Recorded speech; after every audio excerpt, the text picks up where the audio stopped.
Continuing with the discussions, uh, dealing with the examples which I given in the first video, and uh, looking at how the theoretical concept of limits is used. We are looking at the second case, that is uh, f of x is equal to x squared minus 9 by x plus 3, and of course this becomes x plus 3 x minus 3 by x plus 3. So you're getting x minus 3. Now the key point is that we can't introduce minus 3 for the variable, for the independent variable x, because if for f is minus 3, of course we'd be getting x squared minus 9 by minus 3 plus 3, that is x squared by minus 9 by 0, and this is of course undefined, so it's not possible. But the interesting thing is that uh, the particular fraction, that's the ratio, reduces to x minus 3. So f minus 3 also, I mean, it's also getting minus 6. So what's the way out? And that's what we are looking at. So it simply means that uh, for the independent variable minus 3, this function is undefined, or a limit exists which can't be solved. That's the point. So let us look at what exactly it means, and for that we have to deal with what happens when when we are inputting, or when we are bringing in numbers, or real numbers of value, which is so what happens when x is greater than minus 3. So we are looking at the numbers, real numbers which are greater than minus 3, and what happens to f of f of minus 3. And I can easily see that so this is the number line, and so at minus 3 it's not defined, that is it's 0.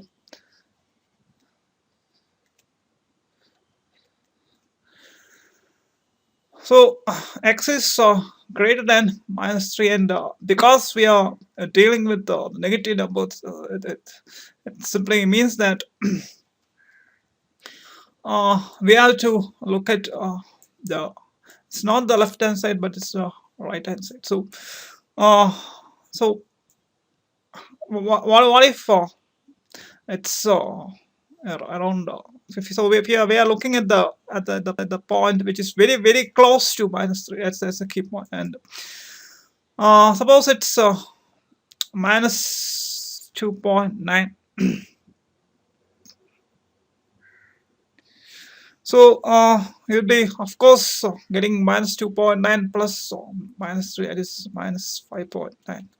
What if it's minus 2.99? Of course it would be minus 5.99.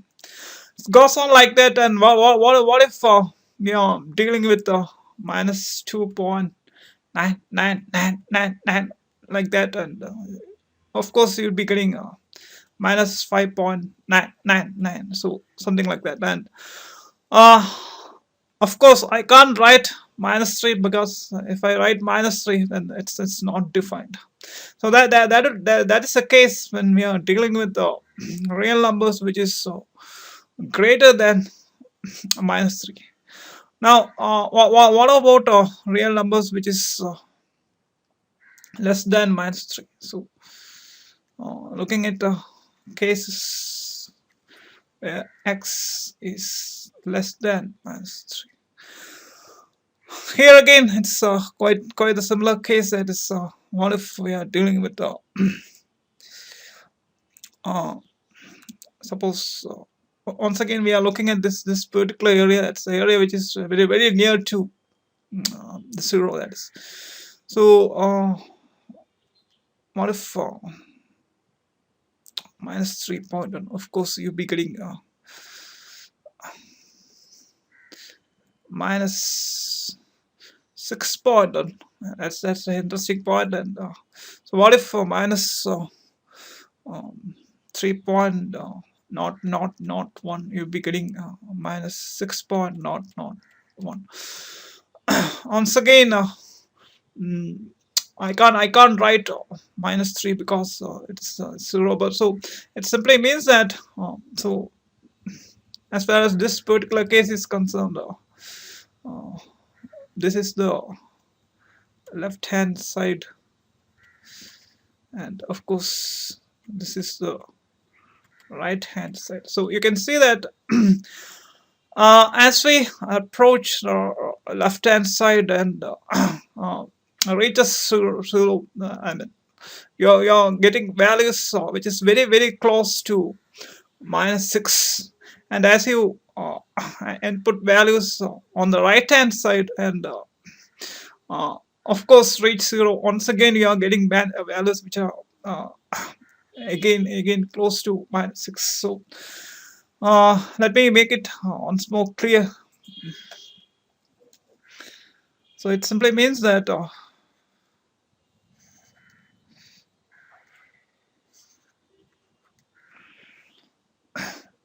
so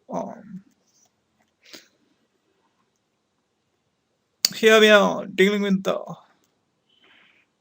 so you can have two number lines, and this is dealing with the x values, that is input values, that is independent variable. That's and of course here dealing with the output values, that is the y values. So that is what the function does. That is it's the output values. And so if minus 3, we know that there's no, it won't give a result, and of course we are dealing with an undefined case. So this of course is the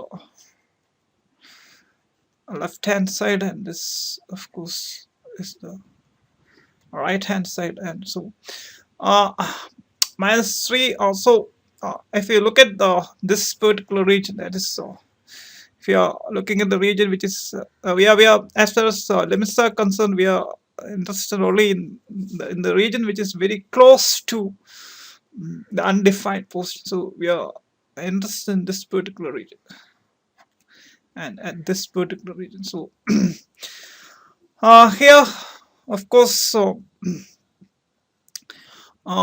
if you are adding values like minus which we have already seen, minus 2.9 to minus 2.999, and so you'll be getting values like minus 5.99, that is very close to minus 6. So this it simply means that here we are getting very close to minus 6, and on the other side also we are getting very close to minus 6. And but the point is that we don't attain minus 6. That is, minus 6 is not reached because as far as this function is concerned, that portion is undefined. So as far as the y values are concerned, from the left hand side and also from the right hand side, we are reaching very close to minus 6. And as far as the x values or the input values are concerned, once again both from the left hand side and from the right hand side, we are reaching values very close to minus 3. So and so here this point is what is called the limit. Note the point that the point which is called the limit is actually not limit, is actually not attained. So that's a key point. We are only reaching very close to the limit. So the point called limit, that's point is not attained. So now coming to the key point, how do you express this particular case? So that is and that's the key point. So the function is f of x is equal to x squared minus 9 by x plus 3, where x is not equal to minus 3. So how do you write it? Now this this is of course the independent variable, and this what this is the what the function does is the y value. So we are it's the function which we are dealing with here. So we write it, so the limit. So what is the limit? We know that the limit is occurs when we write when the independent variable is minus 3. So limit occurs when x reaches minus 3. So once again, as we already know that this arrow indicates tends to reaches very close. That is very close to minus 3. What happens? So when and next we write the particular function, that is x squared minus 9 by x plus 3. That's a function. And what's the answer? The answer is, of course, when it reaches very close to minus 3, of course you will be getting very close to minus 6. So this is how you express it as the limit, and this is very a very important point to note what each stands for. And so here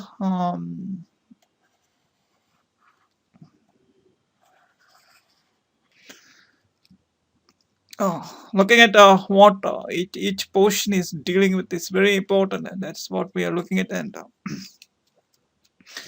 of course, s no, this simply means tends to when it reaches extremely close to minus 3, and this is of course limit. We are referring to that particular situation, that's the limit.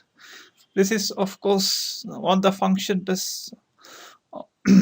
That is f of x, this is what the function. This is the result when the limit reaches. So this is the result when the limit. I mean when the output reaches very close to the particular limit. So thank you.